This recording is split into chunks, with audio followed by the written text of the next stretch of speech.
Thalassaemia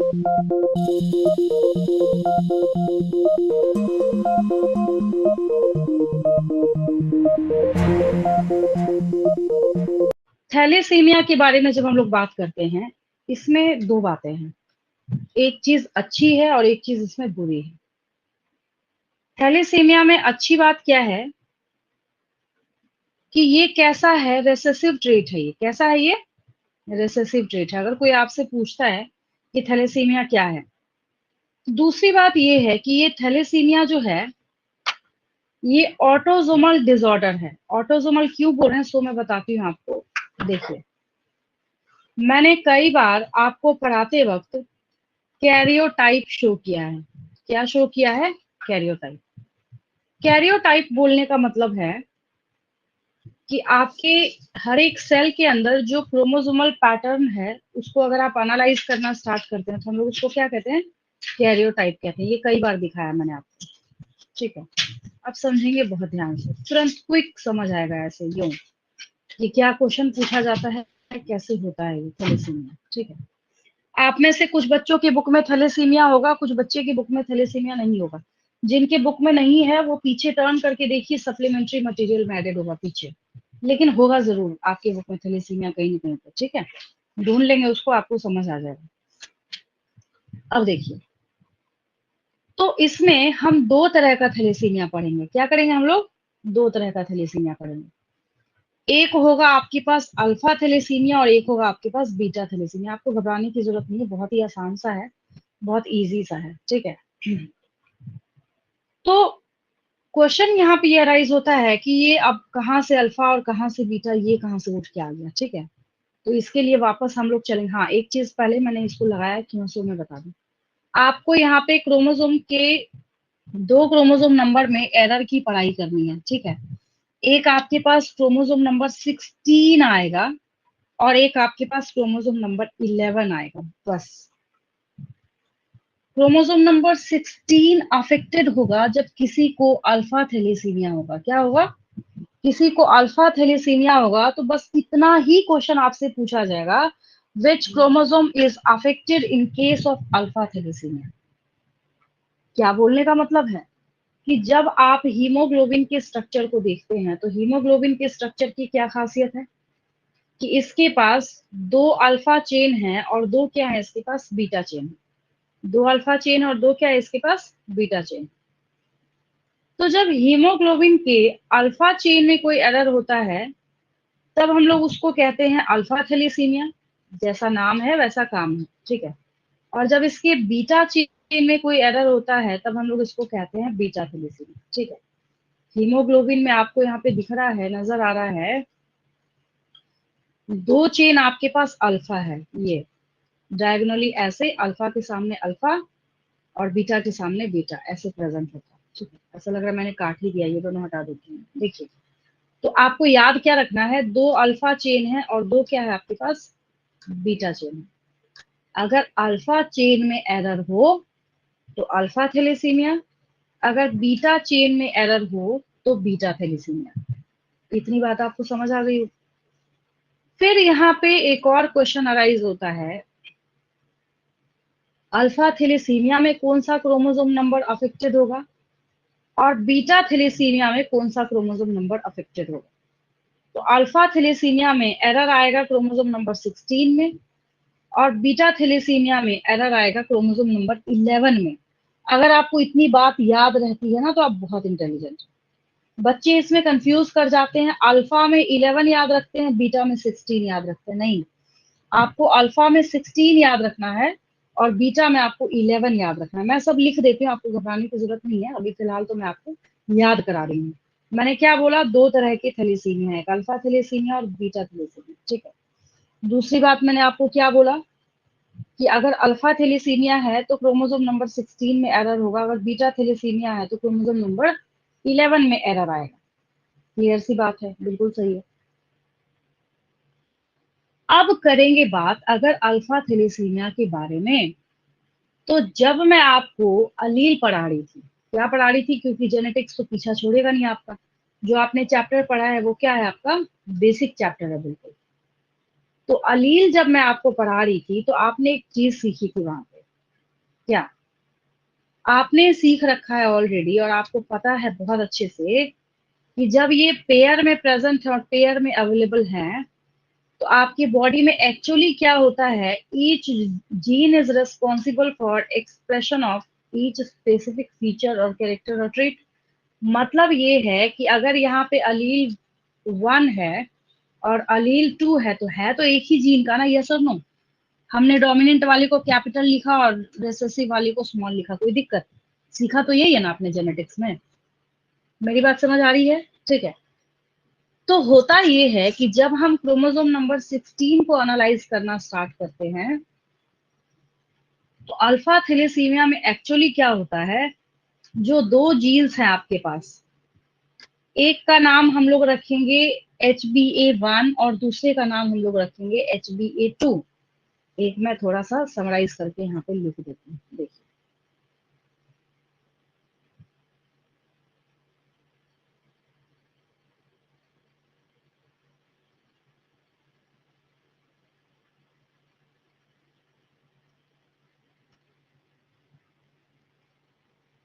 thalassaemia, ये भी क्या है, ये भी सेम उसी तरीके से, ये ब्लड रिलेटेड डिसऑर्डर है लेकिन ये दूसरे तरह का है। हैरानी की बात ये है कि आपने सिकल सेल एनीमिया पढ़ा, वो भी एनीमिक कंडीशन था, ब्लड रिलेटेड डिसऑर्डर। हीमोफीलिया भी एक माइनर कट होने की वजह से ब्लीडिंग स्टॉप नहीं होती, ब्लड रिलेटेड डिसऑर्डर। थैलेसीमिया भी क्या है, ब्लड रिलेटेड डिसऑर्डर। लेकिन तीनों में जमीन आसमान का फर्क है, इतना फर्क है कि अब आप बहुत अच्छे से समझ सकते हैं कि कॉज में ही जमीन आसमान का फर्क है, कि किसका रीजन क्या है, किसकी वजह से हो रहा है। ठीक है। जब मैं बात करूं सिकल सेल अनीमिया के बारे में, अभी तुरंत आपने सीखा है, जस्ट अभी वापस फिर मैंने आपको रिकॉल कराया है कि क्या था, ये ऑटोसोमल रिसेसिव ट्रेट था। हाइपरटेंसिव से हाँ सिकल सेल हो जाता है आरबीसी। हाँ, जो आपने पनेट स्क्वायर में भी देखा। हीमोफीलिया में क्या है भाई, वो जीन ही गायब है जो क्या कर रहा है, जो ब्लड क्लॉटिंग में हेल्प करेगा, जो पूरा फाइब्रिन बनाने तक का पूरा जो कैस्केड है, चेन है, वो गायब है। और क्या था वो, सेक्स लिंक्ड रिसेसिव ट्रेट था। अब इसकी बात अगर हम करें तो ये क्या है, ये autosome linked recessive blood disease है। सबसे इंपॉर्टेंट बात, autosome linked recessive blood disease, ये तो याद होना ही होना चाहिए, मतलब आपको रटने की जरूरत नहीं है, ये वैसे भी याद होता है समझने के बाद। अब एक बात बताइए, मैंने आपको एक बात बताई थी, जितने भी हम चाहे मेंडेलियन डिसऑर्डर के बारे में पढ़े, चाहे हम क्रोमोसोमल डिसऑर्डर के बारे में पढ़े, हम आंख बंद करके उसमें एक पॉइंट जो है अपनी तरफ से खुद ऐड कर सकते हैं। ठीक है। क्या ऐड कर मैम सकते हैं हम ऑफस्प्रिंग से पास हो सकता है पेरेंट्स से। लोग? Yes, very good. This disorder, ठीक है, is transmitted from parents to their offspring. अब कोई टाइफॉइड तो है नहीं, या सर्दी खांसी तो है नहीं कि हवा पानी से होना स्टार्ट हो जाए। तो ये सिर्फ कैसे होगा, एक ही तरीका, एक ही सोर्स है कि पेरेंट से जरूर वहां पे कोई एरर हुआ है, मतलब उनके जीन्स में, जिसकी वजह से बच्चे को अब जिंदगी भर का भुगतान भुगतना पड़ेगा। ठीक है। तो फिर सेम सिकल सेल एनीमिया में, क्योंकि इसका भी नेचर कैसा है, इसका भी नेचर है autosome linked recessive blood disease. अभी देखिए यहाँ पे बहुत अच्छी बात क्या है, जब आप सिकल सेल एनीमिया की पढ़ाई कर रहे थे, वो तो खैर सुपर डिटेलिंग में आपने पढ़ रखा है सिकल सेल एनीमिया, उसके बारे में तो कहना ही क्या है ना।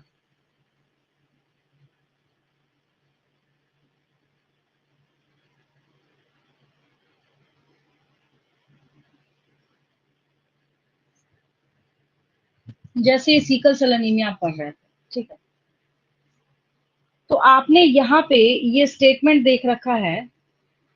एक चीज देखिए, first line, that can be transmitted from parents to the offspring. ठीक है।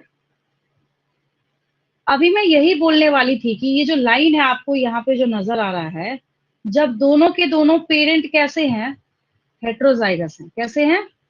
हेट्रोजाइगस हैं। ठीक है। यही सेम स्टेटमेंट मैं आपको बोलने वाली थी। ऊपर से देखिए अभी क्या है, बिल्कुल फोटोकॉपी चल रहा है, कहीं पे कोई फर्क नहीं है, कहीं पे कोई डिफरेंस नहीं। रीजन क्या, नेचर सेम है ना दोनों का।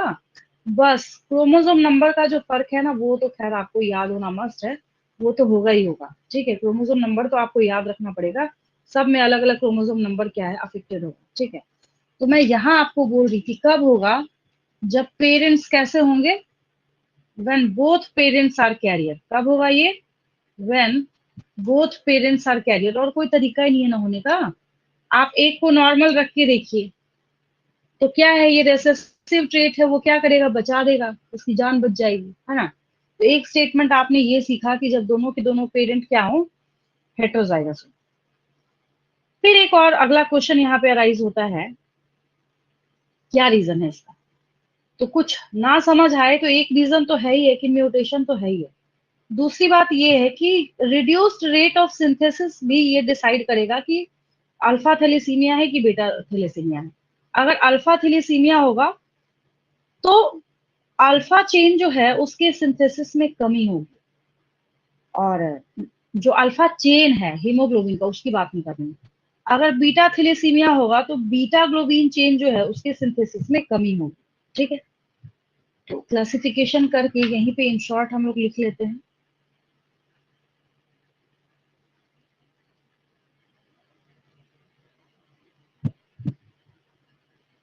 एक देखिए, मैंने आपको बोला अल्फा थैलेसीमिया, एक बीटा थैलेसीमिया।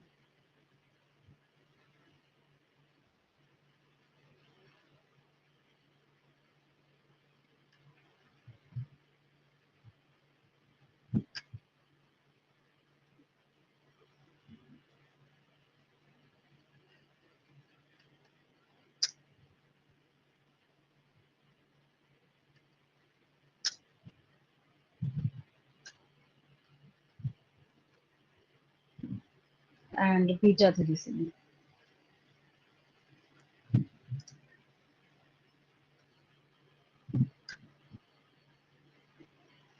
अब अल्फा थैलेसीमिया में क्या लिख सकते हैं, अल्फा थैलेसीमिया में जो आपको पता है वही क्या करेंगे, हम यहाँ पे मेंशन करेंगे।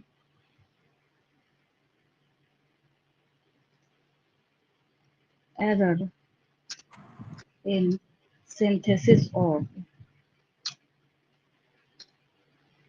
Alpha globin chain of haemoglobin. ठीक है, यानी किसमें एरर हो रहे, कौन सा यहाँ पे अफेक्टेड है, तो alpha globin chain is affected, alpha globin chain is affected. Short में हम ये भी लिख सकते थे। ठीक है, अब बीटा ग्लोबिन चेन है तो यही हम लोग क्या करते हैं, कॉपी पेस्ट कर लेते हैं। आप स्क्रीनशॉट ले लीजिएगा। चलिए, हम बीटा कर देंगे सिर्फ वहाँ पर। हाँ वहां बीटा कर देना। ठीक है, एरर इन सिंथेसिस और, मैम एक बार अल्फा अल्फा ग्लोबिन चेन का डायग्राम दिखा सकते हाँ अभी करते हैं, यहाँ बस बीटा कर देते हैं, बस हो गया सही।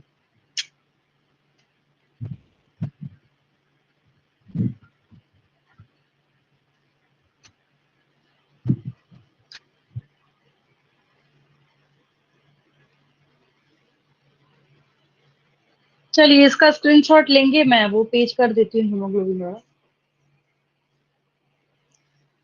हो गया ये। Yes ma'am. हैं?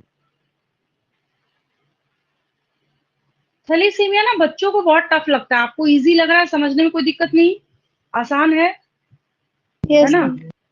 वो में भी शायद क्रोमोसोम नंबर की वजह से बच्चे कंफ्यूज करते हैं, कहते हैं बहुत टफ है, हमें समझ नहीं आ रहा, याद नहीं हो रहा। ये स्ट्रक्चर है। ठीक है, स्क्रीनशॉट ले लेंगे इसका। अब देखिए ये जो ना अल्फा चेन है, बीटा चेन है, ये हमने नेमिंग करा है। ठीक है, प्रोटीनेशियस चेन है, ये क्या है, प्रोटीन के। और बायोमोलिक्यूल्स में मैं आपको बता रही थी ना कि बहुत सारे प्रोटीन्स ऐसे होते हैं जिनको काम कराने के लिए नॉन प्रोटीनेशियस पार्ट चाहिए, उसको याद आया। तो यहाँ पे नॉन प्रोटीनेशियस पार्ट कौन सा है आपका, आयरन। हीम हम पता है किसके लिए हाँ हीम जो है इस आयरन के लिए बोल रहे हैं हम लोग, Fe के लिए बोल रहे हैं, है ना। तो यहाँ पे इसको अच्छा प्रॉपर वर्क करने के लिए क्या चाहिए, लेकिन यही जाने इसकी। देखिए भाई, ग्लोबिन, हम बोल रहे हैं हीमोग्लोबिन, तो यहाँ पे मेन कौन है, हमने एचओडी किसको बना दिया, आयरन को। आपकी बॉडी में हीमोग्लोबिन कम हो, क्या खाने को बोला जाता है, बोला जाता है भाई आयरन वाली चीजें खाइए, चने खाइए, खजूर खाइए, कोई भी ऐसी चीज जिसमें ब्राउन राइस आपको ज्यादा से ज्यादा लेना है, जिसमें क्या हो, आयरन हो। तो आप आयरन खाएंगे तभी तो हीमोग्लोबिन बनेगा ना, है ना। तो ये भी क्या है यहाँ पे इंपॉर्टेंट है। हो गया स्क्रीनशॉट, तो आपने ले लिया होगा। अब देखिए अगला काम क्या है, आपको क्रोमोसोम नंबर याद कराना, ठीक है। ये तो नहीं पूछा जाएगा अल्फा थैलेसीमिया में क्या होता है, बीटा थैलेसीमिया में क्या होता है। हाँ, क्रोमोसोम नंबर जो है वो जरूर पूछा जाता है, वो काफी ज्यादा इंपॉर्टेंट हो जाता है इसकी वजह से, ठीक है। चलिए, इसका ले लिया था स्क्रीनशॉट। Yes ma'am.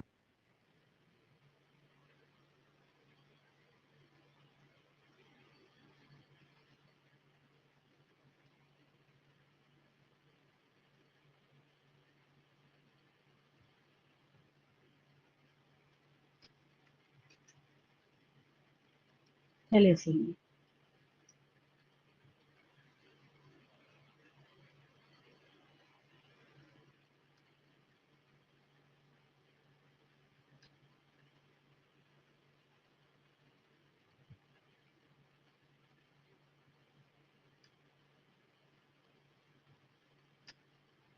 इतने से ही पूरा डिस्क्रिप्शन जो है आप तुरंत लिख पाएंगे अपने से।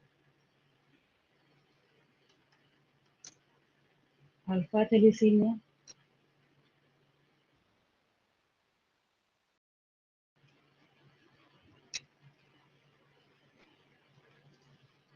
और दूसरा बीटा थैलेसीमिया।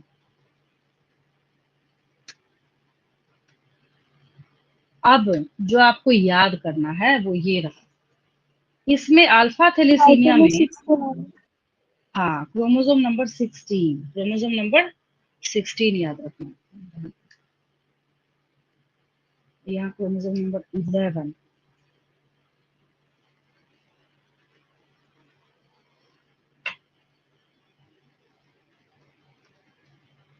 Chromosome number 16।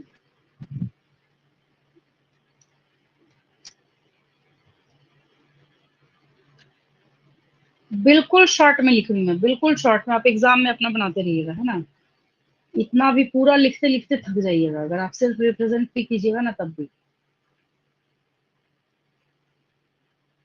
और यहाँ क्रोमोसोम नंबर 11, 16 को 11 कर दीजिए, यहाँ 11, ठीक है, पहली बात। दूसरी बात, क्रोमोसोम नंबर 16 में जब एरर होगा तो वहां पे दो जीन्स अफेक्टेड हैं, ठीक है। In alpha thalassemia, thalassemia is controlled by two closely linked genes. याद है लिंक्ड जीन्स, मैंने आपको क्या पढ़ाया था, लिंक्ड जीन्स में आपने सीखा था कि इतना आसपास में बैठा हुआ है कि दोनों का दोनों क्या करेगा, जब भी जाना होगा तो एक साथ जाएगा, ठीक है। तो यहाँ हम लोग क्रोमोसोम नंबर 16 में लिखेंगे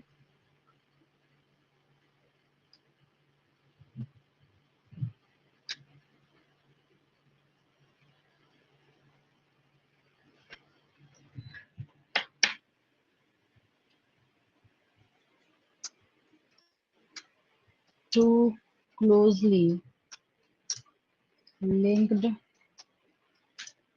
genes are involved in alpha thalassemia।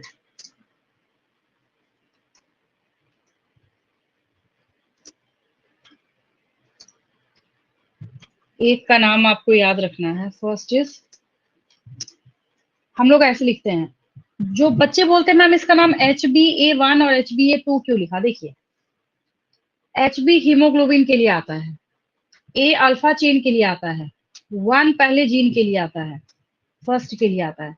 फिर सेकंड वाले के बारे में हम लोग बात करेंगे, तो यहाँ पे भी उसी तरीके से एग्जैक्टली Hb हीमोग्लोबिन के लिए आता है, A अल्फा चेन के लिए आता है, B दूसरे नंबर के जीन के लिए आता, बस हो गया। कभी अगर कंफ्यूजन हो कि HbA मतलब HbA1 और HbA2 कहीं ऐसा तो नहीं है कि हम लोग बीटा वाले में लिख के आ जाएंगे, तो हमेशा इसको इसको जो नेम को आप देखेंगे तो ऑटोमेटिकली आप वहां पे कैच कर लेंगे, ठीक है। ये समझ आया आपको? ए मतलब अल्फा। हाँ हाँ हाँ, यहाँ पे ए का मतलब अल्फा है। अभी तुरंत जब वहां लिखेंगे ना क्रोमोसोम नंबर 11 में, ठीक है, तो अभी देखिए तुरंत मैं वहां पे HB भी लिख दूंगी, बस बात खत्म। अल्फा, अल्फा के लिए ए और बीटा के लिए बी। अब देखिए क्रोमोसोम नंबर 16 में यहाँ पे टू क्लोजली लिंक्ड तो नहीं होगा, यहाँ पे क्या हो जाएगा, only one gene is involve इन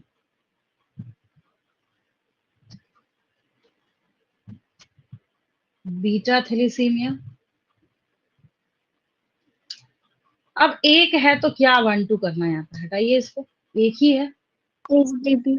हाँ तो देखिए हीमोग्लोबिन के लिए HB और बीटा के लिए बी, बन गया नाम इसका। HBB 1 2 नहीं लिखेंगे, 1 2 भाई आप क्लास में आप एक ही बच्चे हैं, मान लीजिए कि एक जगह एक क्लास में आप अकेले पढ़ रहे हैं, तो क्या रोल नंबर दिया जाए आपको? भाई आप ही है तो आप ही का नाम रजिस्टर में लिखा रहेगा। अब टीचर आएंगे अटेंडेंस बनाने तो वो आपका नाम बोलेंगे, प्रेजेंट लिखेंगे और चले जाएंगे, ये तो नहीं बोलेंगे रोल नंबर 1, क्या करेंगे बोल के। तो एग्जैक्टली उसी तरीके से यहाँ पे क्या है कि आपके पास सिर्फ एक ही जीन है जो इसमें इन्वॉल्व है, तो आपको उसका नाम क्या याद रखना है, HBB, बस, ठीक है। अब इसके बाद मतलब ये सब एरर कहाँ हो रहा है, क्रोमोसोमल एरर, जब मैं आपको पढ़ा रही थी ना लॉ ऑफ सेग्रीगेशन, जब आप principles of inheritance and variation पढ़ रहे थे, वो सारी चीजें जब आप सीख रहे थे, तो वहां पे मैं बार बार आपको एक ही चीज बता रही थी, ये जो सेग्रीगेशन है, ये जो क्रोमोसोम्स को सेग्रीगेट होके बिल्कुल बराबर बराबर इक्वल इक्वल जाना है, उसकी अगर एक पिन पॉइंट मात्र में भी थोड़ा सा भी अगर चेंज हो ना, तो बहुत बड़े बड़े ब्लंडर मिस्टेक ये लेके सामने आएगा। अब आपको यहाँ पे देखने को मिल रहा है और आपको ये बात समझ आ रही है कि यहाँ पे कैसे ये एरर जो है वो सही में लेके आ रहा है, जब आप पढ़ रहे थे इस चैप्टर के फर्स्ट पार्ट में, ठीक है। अब एक चीज बताएंगे मुझे, जो आपने सीकल सेल अनीमिया पढ़ा था, ठीक है, तो सीकल सेल अनीमिया में जो आपके पास RBCs थे, क्या उसका नंबर कम बन रहा था क्या? नहीं मैम, शेप बस चेंज हो रहा ये था बस। इसका मतलब है कि जो सीकल सेल अनीमिया है, जो क्या है, सीकल सेल अनीमिया है, तो सीकल सेल अनीमिया में कौन सा एरर है, क्वालिटेटिव एरर है, यस और नो, उसकी क्वालिटी खराब हो गई। मेरी बात समझ आ रही है? शेप चेंज हो। Yes ma'am. शेप उसका क्या हो गया, शेप में एरर हुआ तो ब्लड के फ्लो में भी प्रॉब्लम क्रिएट करेगा और उस पर्सन को ऑक्सीजन की भी डेफिशिएंसी होनी स्टार्ट हो जाएगी, RBC अपना प्रॉपर वर्क नहीं करेगा। लेकिन जब इसके बारे में हम बात करते हैं तो हम तो यहाँ पे खुद अपने मुंह से बोल रहे हैं ना कि यहाँ पे बहुत ही कम ग्लोबिन जो है अल्फा, मैंने शुरू में ही बोला कि अल्फा थैलेसीमिया क्यों बोल रहे हैं, क्योंकि अल्फा चेन के सिंथेसिस में कमी आ जाएगी। बीटा थैलेसीमिया क्यों बोल रहे हैं, तो इसका मतलब है कि जो सिकल सेल एनीमिया है वो क्वालिटेटिव एरर है और ये थैलेसीमिया जो है ये क्वांटिटेटिव एरर है। समझ आया क्या बोला मैंने? Yes ma'am.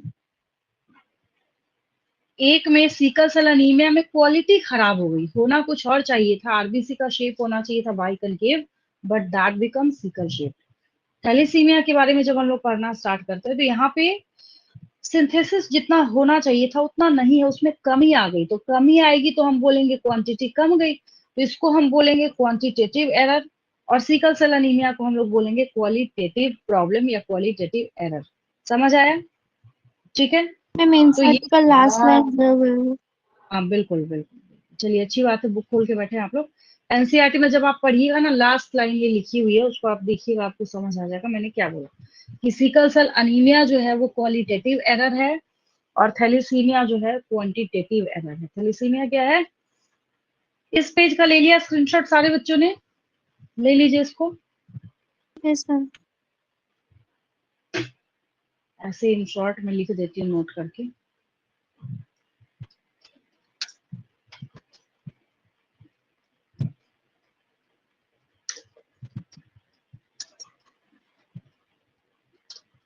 Sickle cell anaemia क्या है यहाँ पे? Qualitative error, qualitative error. और जब बात करेंगे हम लोग थैलेसीमिया के बारे में, क्वांटिटेटिव एरर,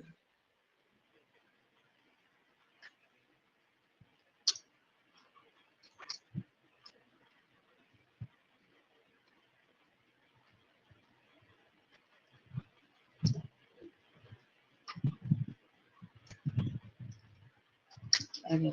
अब क्लियर है बिल्कुल?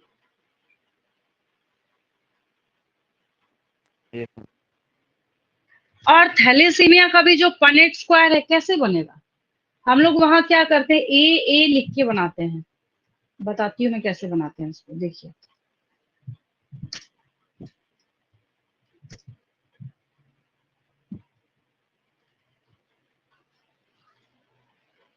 और डिसऑर्डर होगा किसको? थैलेसीमिया में किसको डिसऑर्डर होगा? थैलेसीमिया में भी सेम उसी तरीके से सिकल सेल एनीमिया की तरह ही एरर उसको होगा जिसके पास क्या होंगे, दोनों के जिसने एक्सप्रेस करेगा। traits।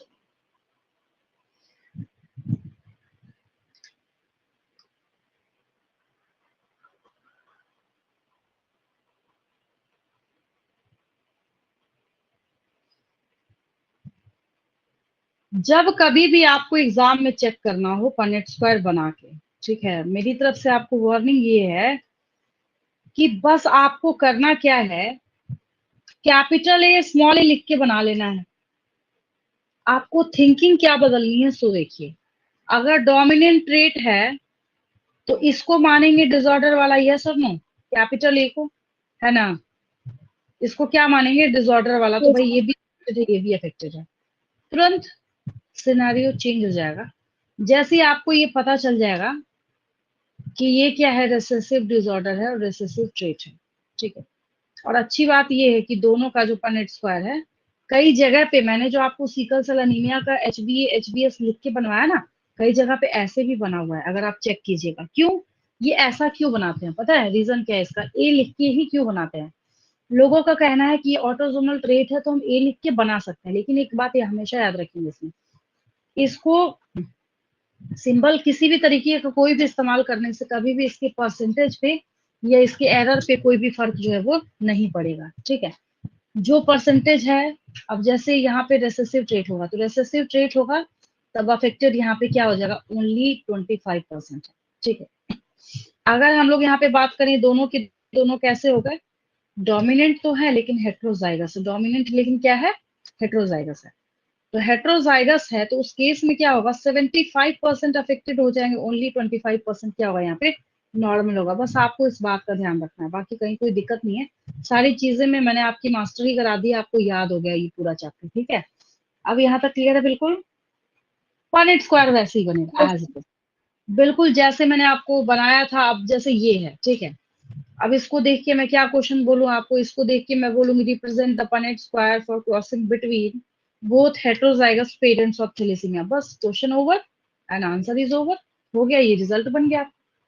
फिर आपको बोला जाएगा one parent is phenotypically and genotypically normal while another is carrier, तो आपको दोनों को कैपिटल ए लिख देना है और एक को क्या करना है, कैपिटल ए स्मॉल ए रहने देना है, फिर आपको बना देना। सब कुछ आता है आपको, कहीं कोई दिक्कत नहीं है। जितने ज्यादा क्वेश्चन आप सॉल्व करेंगे, बनाएंगे, उतना ज्यादा परफेक्शन की तरफ आप जाएंगे, ठीक है।